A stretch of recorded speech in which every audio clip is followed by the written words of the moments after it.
This is Unhurried, and I'm your host, Doug Kyle. You know, life can feel like a race, rushing to the next thing, never time to reflect. But there is incredible value in slowing down with God to take in His perspective, His presence, His pace.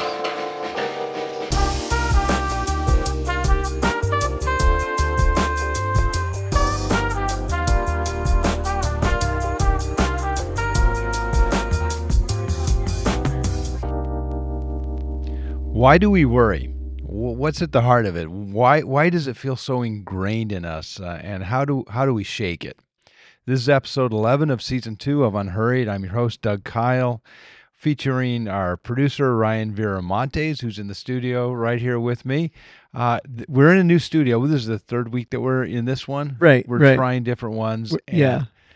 This is freezing in here. We're in the back room in the church. It's a super tall ceiling. I don't think the heat gets down here. No, I don't. So I'm in. If you're watching, I'm in a like a parka here. It's a little chilly, but Yeah. we'll get through it. It'll keep us engaged. I think. Yeah. Hopefully the cold doesn't get to us, and we start like shivering halfway through. Yeah, if you hear us like shivering in Right. our voices, you'll know what that is. We're such Southern Californians, like where it's like it drops below 70 and you're like, what is this? Yeah. Did we move to Wisconsin? What is happening? This room would be great in the summertime though, because Yes, it does is. stay cool It is nice. no matter what. It's Yes. cool in the summer and in the winter. Yeah. Well, welcome to both our listeners and our viewers. I have a fun story to tell you. We have 2 new listeners. Oh, cool. And I usually wouldn't, say this, but I think it's unique enough that if they're listening, I hope they are. Yeah. Then I think they'll like the shout out. Okay. So yesterday I met this couple at our church, and I was saying, welcome, and I could tell they were new, and they were welcome, and I said, great, how'd you hear about us? They're just found us online, and then hopefully we can see you next week. They said, oh, we won't be back. Oh. And I'm going, well, thanks. That's great. Sorry that it was a bad experience for you. Yeah. But is there anything we can change? Yeah, I know. They said, no, we're just traveling. We're in town for 1 week because they are performers on the Disney cruise ship. Oh, really? Yeah. Wow. They are Ariel and Thor. Really?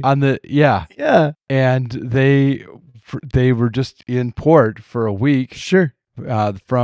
Started in Australia or New Zealand or Wow. something, and now they're here. Yeah. They spent like 8 months at sea. Yeah. And they only had a week, and they wanted to go to church. Yeah. And they found us. Cool. And so, and they were really intrigued with the message, intrigued with the whole concept of Jesus' questions. They said, can we listen to some of the other questions?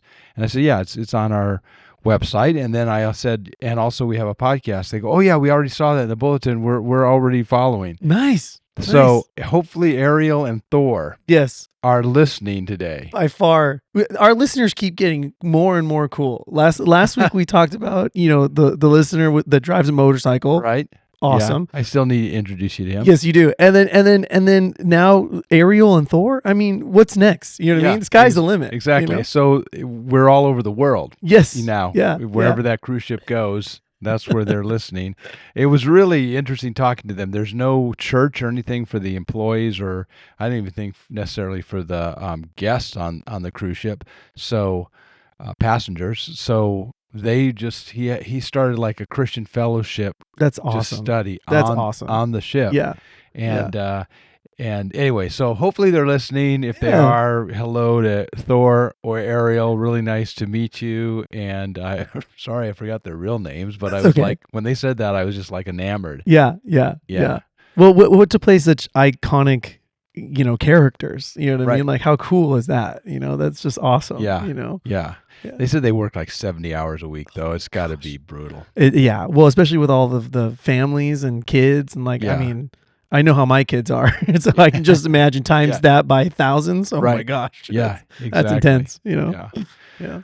Well, this is Unhurried, and our goal is to revisit, kind of take a deeper dive into the message that we talked about on Sunday mornings. The focus of this current podcast series is Jesus wants to know.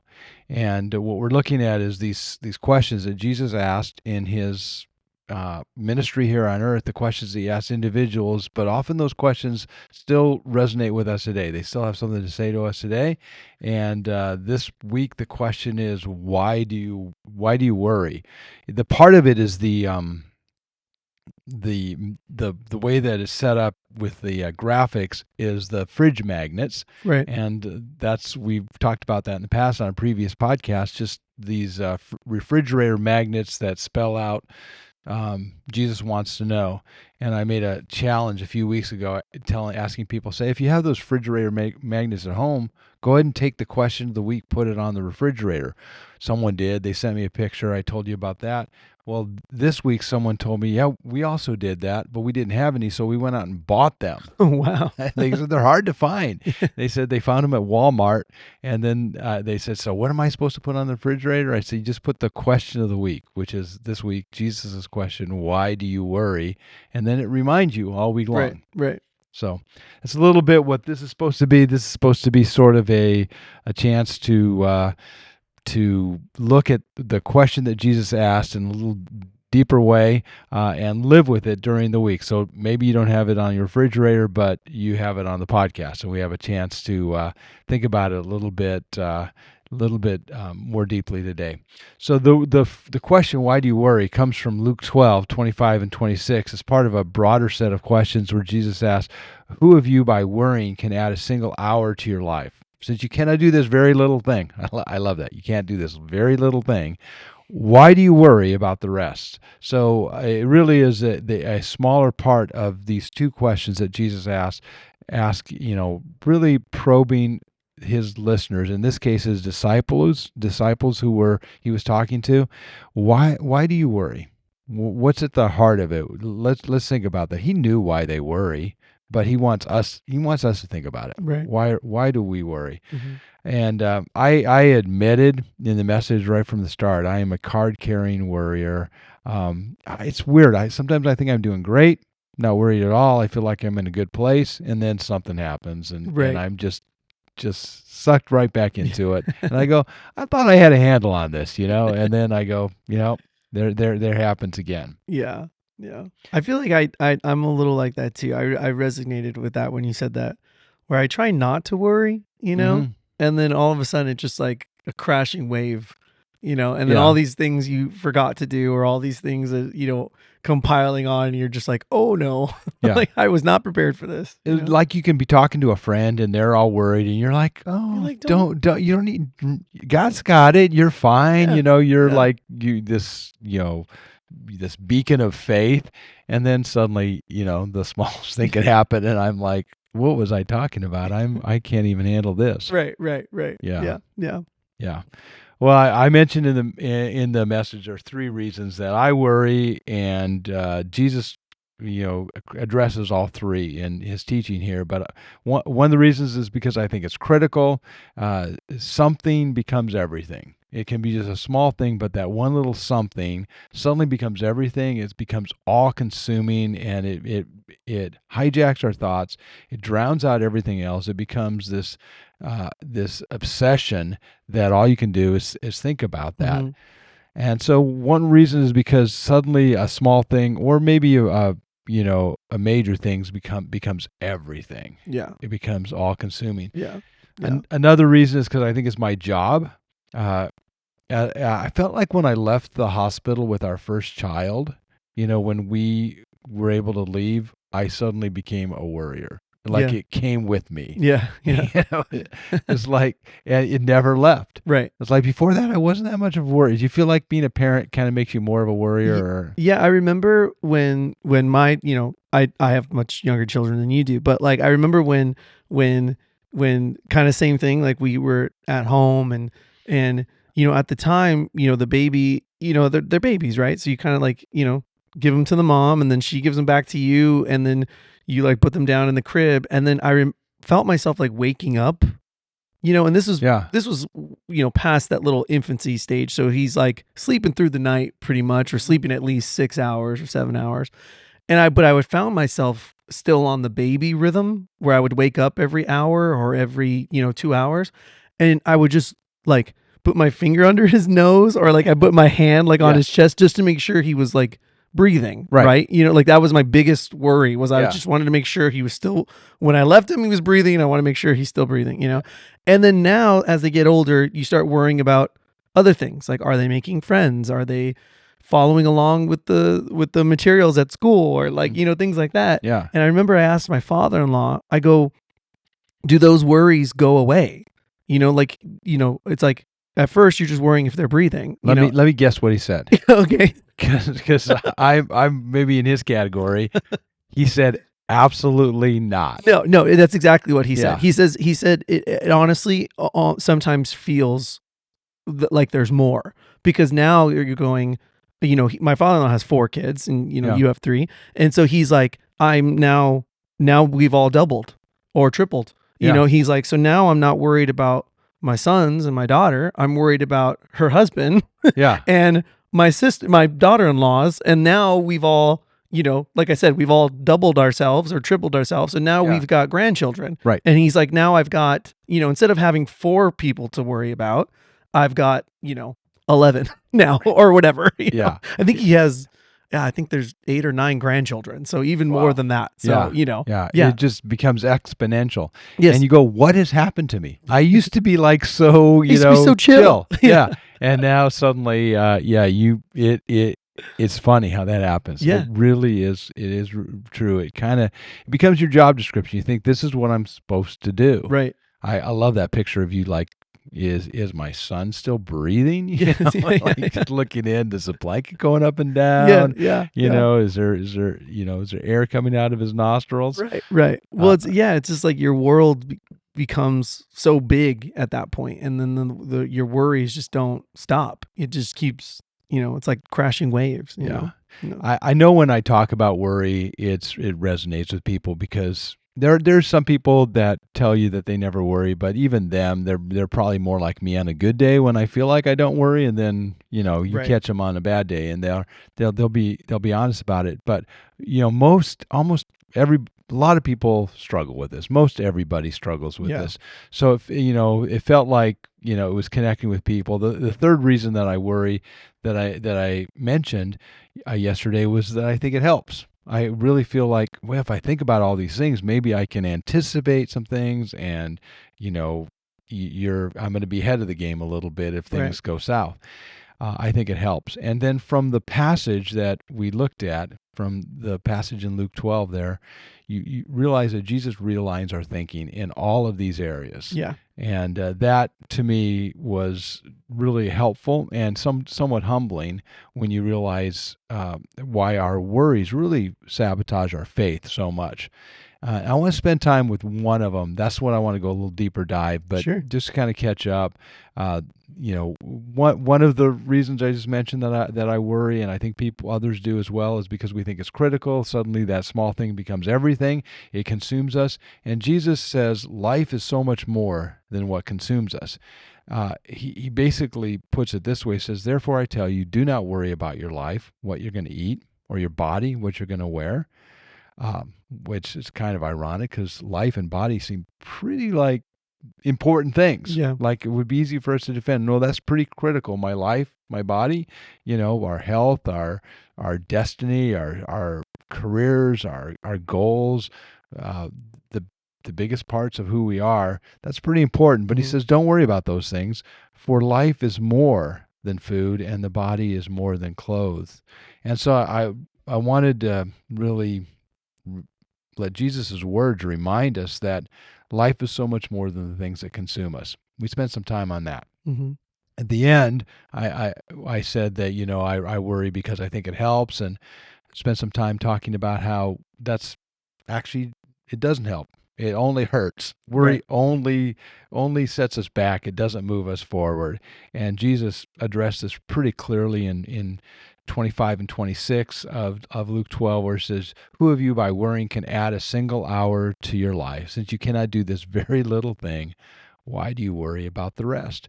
And the idea is that worry only robs us of our time. It never adds to it. It Yeah. always takes away. It always keeps us from really in the life that God intended for us. Mhm. And so we can't add to our lives.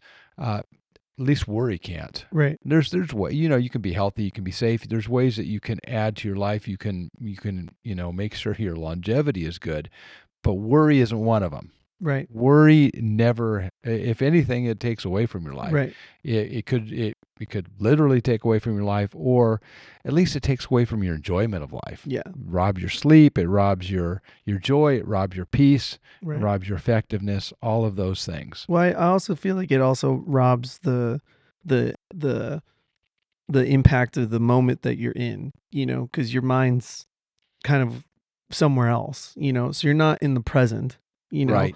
like, because when you're kind of worrying about something, you're almost kind of going through the motions of your everyday life, and you can sometimes miss those, Yeah. and especially with kids or, family or things like that, like you can miss those little moments, you know what I mean? And sometimes we have to be able to kind of keep our mind on what Jesus said and be able to go like, okay, I'm not going to worry about that. I can't change the outcome of it. I'm just going to be in the present moment. Yeah. Yeah. That's true. That's really true. Even as you're saying that, I can picture that exactly, how we miss out on the moment because there's this backstory going on in our head Right. about something else or even what's happening, but you're worried rather than present. Yes. Rather than really in that moment. Right. Right. Experiencing what God wants for you right there. Yeah. Yeah. Yeah. And I don't know, maybe it's different because, everyone kind of worries differently and things like that. But I can find myself thinking, of like being outside with the kids or something like that. And I'm thinking about something else. And I'm going like, I don't need to be thinking about that right now. Right. You know what I mean? Like, yeah.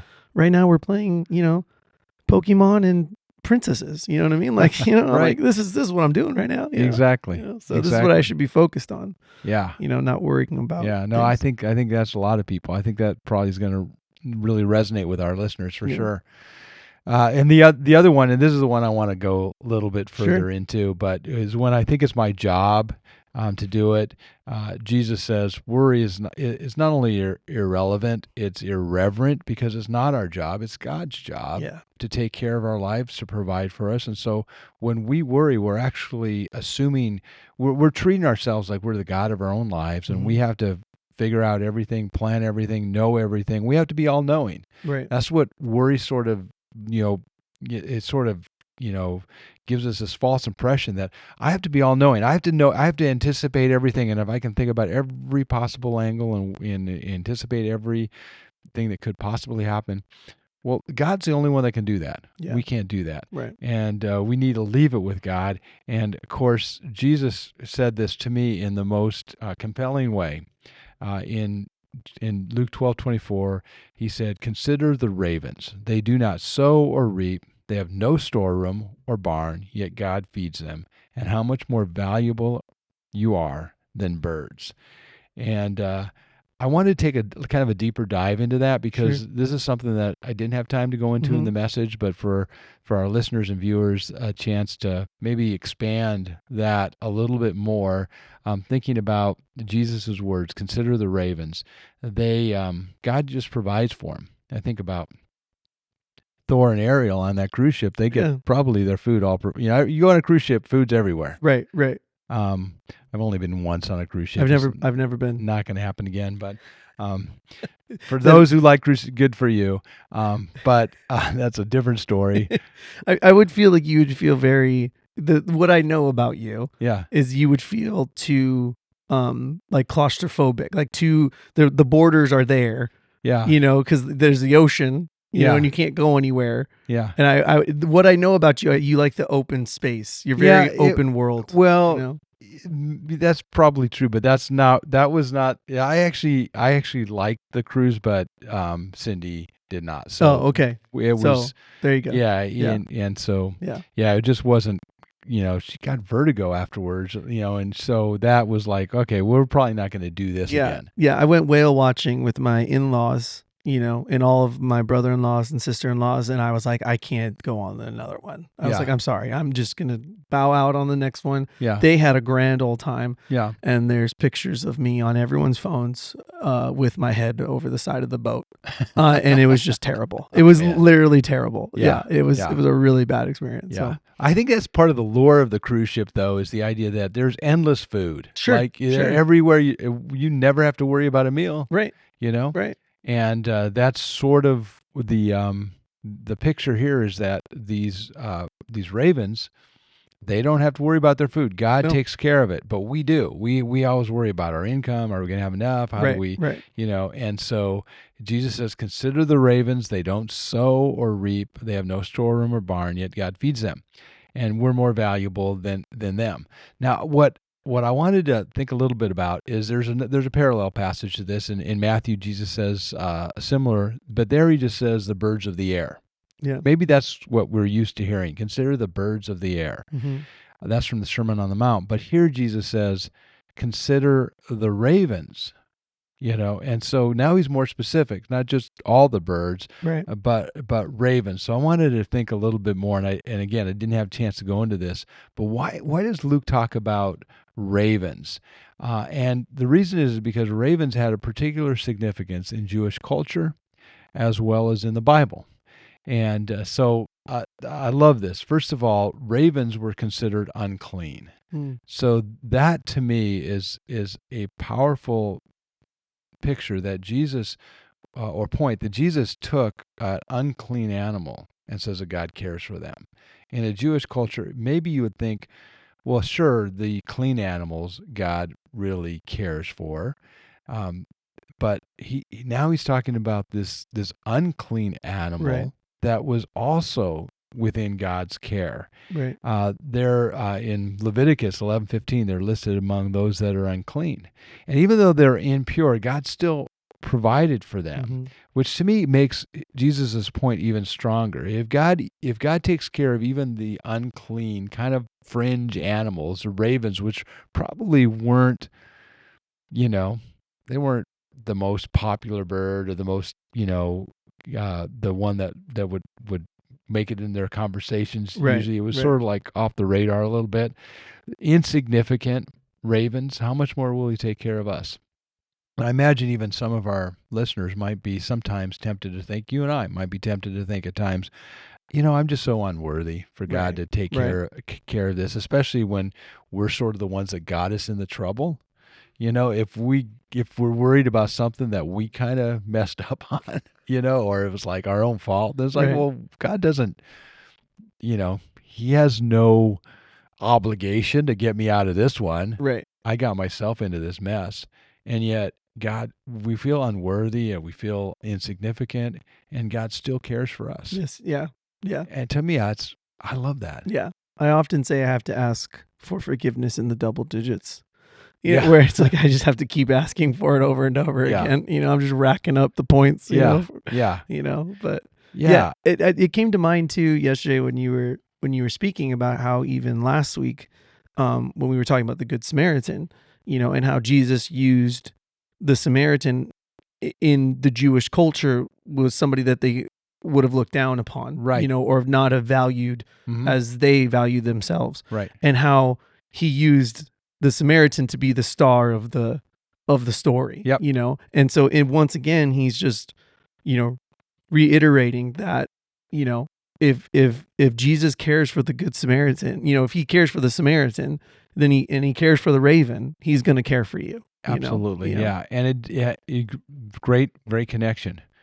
And it doesn't matter if they're clean or unclean. Right. God still cares for them. Still, yeah, right. And I heard this a while back, people, popular to have, at least a while back, it was popular to have those wristbands that say WWJD, what would Jesus do? Yes. And I heard someone say, mine would be like, Jesus wouldn't got him into this mess in the first place. It's kind of like, well, that's what mine, my wristband would say. You have to, you don't ask the question, what would Jesus do? Because he would never have been, gotten the trouble I got myself into. Right. But even when we are worried about things that we probably have not handled the best, or maybe just an oversight, or just you realize, oh, I didn't even think about that. God is still at work, Yes. and Yes, very much so. so the raven becomes to me a striking point that God cares for us even when we feel like we're unworthy. And if he does care for the raven, he must certainly care for us as well. Yeah. The next reason I wanted to lean into ravens a little bit is the point that Jesus makes. He says they neither sow nor reap, they have neither storehouses or barns, yet God feeds them. So I did a little deeper dive into this because my wife and son are both birders now. They both really enjoy like bird watching. Yeah. And they keep like track on their phones, the birds they see and all this kind of stuff. So they're really into it. And I'm kind of, I guess, more of a appreciating it from a distance, Sure. like just hearing Sure. about their conversation, Sure. but not, totally into it. But I Right. wanted to see, do ravens actually store food, or are they just like every day it's a brand new adventure, like there's no food? Well, it turns out they do actually, they do store their food a little bit for later consumption. They have this behavior that's known as a caching, and they hide some of their surplus food, especially if it's like more rich in fat, and they hide it from other birds, and then they know where it is, and so they can save it for later. What is Jesus saying here when he says, they don't store, or, well, if you look closely at what Jesus says, his point is that they don't farm. He Right. says they don't sow or reap. And he also says they don't have storerooms or barns. And he's really making this connection between birds and humans. Mm-hmm. Mm-hmm. It is uniquely human for us to be, to farm, to sow and to reap and to build barns and to build storerooms. These kind of what would be typical in an agrarian culture Mm-hmm. back when Jesus taught and walked the earth, where farming was such a big part of their livelihood. It would have been really typical for them to have these huge storerooms and barns and all that. But unlike people, these birds, they might tuck away something here or there for later in the day or later in the Right. week, but they don't have this huge surplus. We're the ones that get consumed with security, long-term security. Right. Like Right. it's not just today, this week. We're like, we start worrying about next month, next year. What about 5 years from now? What's going to happen in the future? And we can get so obsessed with the future that we don't live the daily bread. This week, look what God's done this week. We miss out, kind of like what you're saying. Yeah. We miss out on the present. Yeah. Yeah. Because we're so focused on the future, and I almost said focused on the future. No, focused on the future. It's Monday morning. It's Monday. I'm surprised my lips work at all. Today. Yesterday was a long day. We had both church in the morning, and there was a memorial service in the afternoon, so it was a long day for both of us. We were both here a long day, so longer for you. You had to do more heavy lifting than I did. So, I'm surprised my lips are working right now. Me too. You sound great. I don't know. But anyway, you get the point. They were either focused on the future or focused on the future, one way or the other. They that's something that we as humans are just known for, right? Right. And one of the things about that is so we can learn from these simple animals is they live much more in the present. Yeah. It's maybe tuck something away for a little bit later, but it's not build a whole barn and worry about our security and worry about all our resources and all that obsessing over securing the future. Right. There's one more reason that I thought that Jesus used ravens, and I think it's really interesting, and that is it actually he's referencing the Old Testament. That in the Old Testament, both in Job and in the Psalms, God is described as the one who feeds the ravens when they call out to him, and also when he feeds their young. And maybe that's a cool reminder for parents, that God not only cares for us, he cares for our kids too. Yeah. And with the ravens become this great example. I'll read to you from Job 38:41. It says, It's a question with the answer is rhetorical. It's obviously God. Who provides food for the raven when its young cry out to God and wander about for lack of food? Who's the one who provides for the raven? Well, it's God. God is the one who provides. And so this to me shows me that Jesus wasn't just using some random example, but he was intentional about choosing the raven. Mm-hmm. He's drawing on Scripture, reminding his listeners of what they would know Mm-hmm. from Right. both Job and from Psalms. Maybe they hadn't picked up on it, but then Jesus mentions it, and they go, "Oh yeah, remember, we know these stories, and Mm-hmm. we know that God was meant to, or he was promised to provide for the raven." And I think it reminds us that we need to turn to Scripture when Mm-hmm. we're worried. Just as Jesus said, when you're worried, what remember what the Scripture says. Right. He's Right. referencing what they would have already had in their Bibles. The Bible at the time, they had the Old Testament. They would have already had in their Scriptures, and we too will do well when we're worried to say, what does the Bible tell us? Right. Go Right. back to those things, like this passage from Yeah. Jesus. Yeah. Yeah. Once again, like how we've been discovering, in this sermon series, it's everything that Jesus is saying, he backs up in the scriptures, Yeah. and he just reiterates, fact again, that God was faithful to the people of the Old Testament, just like he was faithful to the people in the New Testament, and he's faithful to us. If we seek after him, if we go to him with our worries and our cares and our burdens, he's there, and his words are there, I think about it like layers of consistency, where you see these layers in the Bible where God says it early and then later and then again, and then Right. Jesus reinforces it, and then later Paul maybe says something more about it, and you start to see that the Bible is building upon itself, Right. and it's a reminder of what a anchor we have in the Scriptures, Yes. especially in times of worry. Yes. Yes. There was a pastor friend of mine that always used to say, if he did it before, he can do it again. Yeah, yeah. And just like, no matter what it was, no matter what was going on in his church or in his life, he'd always just say, if God did it before, he'll do it again. That reminds me of the song that you chose for the end of the service was perfect. It kind of had that feel. Yes, like it did. You've been faithful Right. over and over right. again. Yeah. Yeah. And it was, I thought, wow, that's exactly what we needed to sing at the Yes. end. Yeah. Yeah. Exactly. Yeah. Firm Foundation by Cody Carnes. Yeah. What's like a lyric from that? It's or something? Christ is our firm foundation. There's like no, he's our cornerstone. He's our stronghold. Like, it's like, and he's never failed us, and he never will. Oh yeah. That's the line. It's something about like, there, he won't. Right. He won't. Yeah. Right? Yeah. He won't. Yeah. You Yeah. just kind of say that, he won't fail, Yeah. and he won't. Yeah. So Yeah. yeah. The rains came and the winds blew, Yeah. and our God, stood still. Yeah. So yeah. Stood strong in that. Yeah.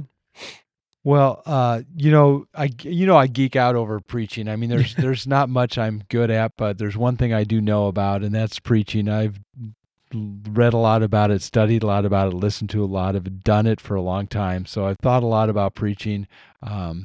It's hard. I'd be hard pressed to find other skills I have in my life. But You've got plenty of skills. I don't know about that. I'm trying to think about what else would be on that list. But preaching is something I know. And one of the all-time great sermons that was ever preached was preached about 800 years ago by a guy named Saint Francis of Assisi. And the thing that I love about this is so unique because it was entitled A Sermon to the Birds. And he wrote a sermon that was meant to be preached to the birds.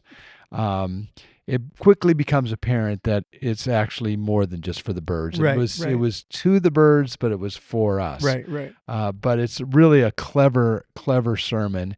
And St. Francis, who loved animals and loved nature, preaches a sermon to the birds, and he calls them his sisters. And he begins this way. I'm just going to read you a couple lines from his sermon because to me it really fits well with what we're talking about. He says, "My little sisters, the birds, how indebted you are to God, your creator, and always in every place you ought to praise him. And then he goes on and he talks about how God saved them on Noah's Ark and gave them the ability to fly, and all these blessings that God had done in the lives of the birds. And then he says this, and this is what ties into the verse we're talking about today. Mm-hmm. He says, "You don't plant, neither do you reap, and yet God feeds you and gives you streams and fountains for you to drink, the mountains and valleys for your refuge, and the high trees to make your nest. And because you don't know how to spin or sew, God clothes you, you and your children. Therefore, since your Creator loves you so much, seeing that He has bestowed on you so many benefits, therefore, my little sisters, beware of the sin of ingratitude, and strive always to give praise unto God." And I love that so much. He's preaching to the birds and reminding them how well God takes care of them, how much He does for them, how much He's already done in the past and does for them all the time, and then says, you need to don't forget to be grateful to God. And of course, the birds are not the ones that need to hear that. But by preaching this sermon to the birds, we're reminded, if the birds need that, how much more do we need that? Jesus would say the same to us. He would say, God has done so much in your life. He's given you so many things. He's provided so faithfully. Be careful of the sin of ingratitude, which to me is just another name of worry. Right. Worry is really ingratitude. When Yeah. we worry, and that's kind of convicting to me, but when we worry, we're really not being grateful for what God has done and how reliable and faithful He's been so far. Right. We're sort of challenging that, or we're questioning it, or we're wondering about it. Yeah. Yeah. That's great. That's so good. I feel like I'm still processing that. Yeah. Like that is just so good. Yeah. I was just thinking about it, like with my, my two little daughters and stuff, and they, my middle one is starting to kind of get into like young girlhood and worrying about how things look, and how things fit on her and things Yeah. like that, and I'm just, I think she looks great no matter what she wears, course. but she's starting to kind of get to that age of that worry, and I'm trying to instill in her that, that gratitude of, you're beautiful and God made you perfectly and, Yeah. wonderfully made, so, but understanding all of that, and going and not, not worrying about that is tough, really, really tough. You see how early it starts to creep in. Yes, it does. Yes. Worry. Very much so. Yeah, it's part of what it means to be human. Yeah. And so we all struggle with it. Yeah. Anyway, to me it's a great concept. When you start talking about your older daughter, I was thinking about, little kids, setting up their stuffed animals and preaching a sermon to them, Yeah. and having them all around. And it's not really their stuffed animals; Right. it's to them, Right. and to maybe their parents or who's ever listening. Right. Right. And that's sort of what St. Francis is doing right here. He's sort of preaching, is like imagining the birds, coming around you and listening to a sermon, and then a few people walking up going, what in the world is this guy doing? He is crazy. He's preaching a sermon to the birds. But in reality, what he's saying is meant for us too, even more so. Yeah. Very true. It's Very a true. quirky historical thing, this sermon to the birds, but to me, I think it's fascinating. I thought it was super creative and that kind of stuff that I geek out of. Well, it still rings true today. Like the words that he said, the values that he was trying to instill. Yeah. Still ring true today. Yeah. Well, because he was based on what Jesus said in the Gospels, and in Matthew, and of course in Luke, where we're looking. And anyway, maybe next time you read that passage, underline the word ravens, right? Because it's by design that Jesus chose the ravens, right? And I'm glad we had a chance to talk about that a little bit here in the middle of the week, and for our listeners who could listen in and follow along. Hopefully, that's giving each of us a little bit more confidence that God knows what He's doing. He's in charge. He's caring for us in ways that we can see, in ways that we have a good record of, if we would really take time to look at it, and in ways that we can't see, ways that we don't know, but we can be confident that He's doing that. Well, this has been a deeper dive into a sermon I gave from Luke 12 called Why Do You Worry? If you want to go back and listen to that or listen to it again, it's online, greenvalleychurch.com. Thanks, Ryan, our enthusiastic listeners Thank you, and Doug. watchers every week. Until next time, this has been Unhurried with me, your host, Doug Kyle, and I look forward to talking soon.